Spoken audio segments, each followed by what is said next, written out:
بسم اللہ الرحمن الرحیم۔ السلام علیکم ورحمۃ اللہ وبرکاتہ۔ دوستو، ظالم دشمن سے نجات کے لیے حروف مقطعات کا یہ زبردست عمل آپ کے لیے پیش خدمت ہے۔ ابھی بات ہوگی یہ کہ حروف مقطعات شاید کچھ لوگوں کے لیے نیا نام ہو۔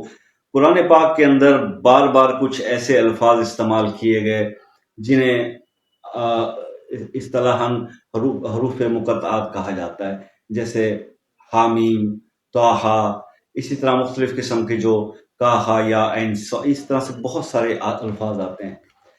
تو اب ان سب کو ملا کے میں ابھی جو آپ کے ساتھ ایک اس کا عمل شیئر کرنے والا ہوں، وہ آپ کو ان ڈیٹیل جو ہے وہ میں ابھی سے یہ آیت جو ہے یہ پریزنٹ کر رہا ہوں آپ کو۔ اس کو آپ نے لکھ لینا ہے، یاد کر لینا ہے۔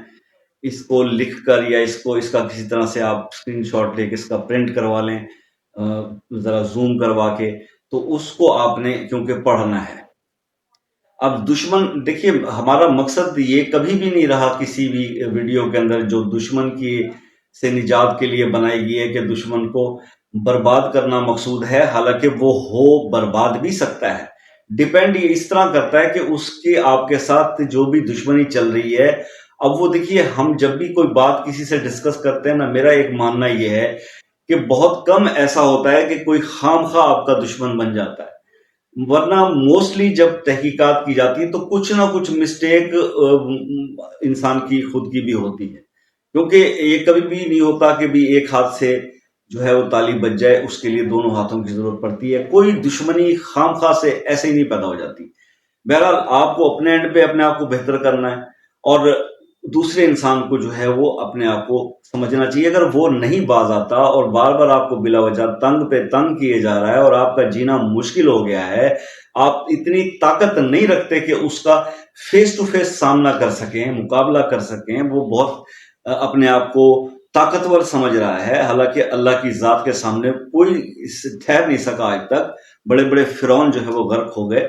تو خیر، کہنے کا مقصد یہ ہے کہ اللہ کو رعونیت پسند نہیں ہے، تکبر پسند نہیں ہے۔ تو یہ سب طاقتیں، یہ سب عروج، یہ سب کچھ یہ اللہ کے لیے سوٹ کرتا ہے اور اللہ کے لیے ہے۔ تو اگر کوئی ایسا دشمن آپ کے در پہ ہو گیا ہے جو آپ کی جان، مال، عزت کا دشمن بنا ہوا ہے، ذہن میں رکھیے گا، جان، مال اور عزت یہ وہ چیزیں ہیں کہ جس پر پھر کمپرومائز نہیں کیا جا سکتا۔ اب ایسی صورتحال اگر آپ کے پاس آ جائے تو یہ عمل میں آپ کو بتا رہا ہوں، یہ آپ کر لیجئے۔ عشاء کی نماز کے بعد آپ نے یہ عمل کرنا ہے، عشاء کی نماز کے بعد آپ نے یہ عمل کرنا ہے، اور پھر آپ نے 11 بار درود شریف پڑھنا ہے، درود ابراہیمی۔ اس کے بعد بیچ میں آپ نے 100 بار یہ جو آیت آپ کو تھرو آؤٹ ویڈیو میں بار بار یہ نظر آ رہی ہوگی، یہ شروع میں دکھائی گئی ہے، یہ اس ترتیب سے یہ مقطعات لکھے ہوئے ہیں، اس کو آپ نے 100 بار پڑھنا ہے، دشمن کا تصور اپنے ذہن میں رکھ کر۔ اب دوسرا سوال جو آپ کا کمنٹس میں فوراً آئے گا وہ یہ آئے گا کہ جی کتنے عرصے کے لیے کرنا ہے؟ دیکھیے، اس عمل کے ساتھ میں آپ کو ایک بتا دوں، ویسے تو 11 دن کا کہا گیا ہے، لیکن میں آپ سے ریکویسٹ کروں گا، اگر آپ کا کام 7 دن میں بھی ہو جاتا ہے تو آپ بس کر دیجئے گا، کیونکہ آپ جتنا زیادہ اس عمل کو بڑھائیں گے اس انسان کی زندگی مشکل سے مشکل تر ہوتی چلی جائے گی۔ کہیں ایسا نہ ہو کہ میزان عدل کے اندر آپ کی طرف سے اس انسان کے ساتھ کوئی زیادتی ہو جائے جس نے آپ کے ساتھ زیادتی کی تھی۔ تو اس دشمن سے بہتر یہ ہے کہ اتنا ہی معاملہ کیجئے کہ جتنا وہ ڈیزرو کرتا اس سے زیادہ نہیں، کچھ زیادہ نہ ہو جائے کہ پھر ظالم کی بجائے وہ مظلوم بن جائے۔ تو ناجائز کے لیے نہ کیجیے گا، کبھی کسی کو غلط تنگ کرنے کے لیے اس کی کوئی اجازت نہیں ہے، لیکن حق سچ پر ہوں تو پھر کمنٹ میں سبحان اللہ لکھ دیجیے گا، تو انشاءاللہ اس کو اجازت ہوگی۔ تو اس کے لیے بس یہی ہے کہ بہت احتیاط سے کیجیے گا، کسی کا نقصان نہ ہو جائے۔ تو باقی ملتے ہیں پھر نیکسٹ ویڈیو میں، دعاؤں میں یاد رکھیے گا۔ اللہ حافظ۔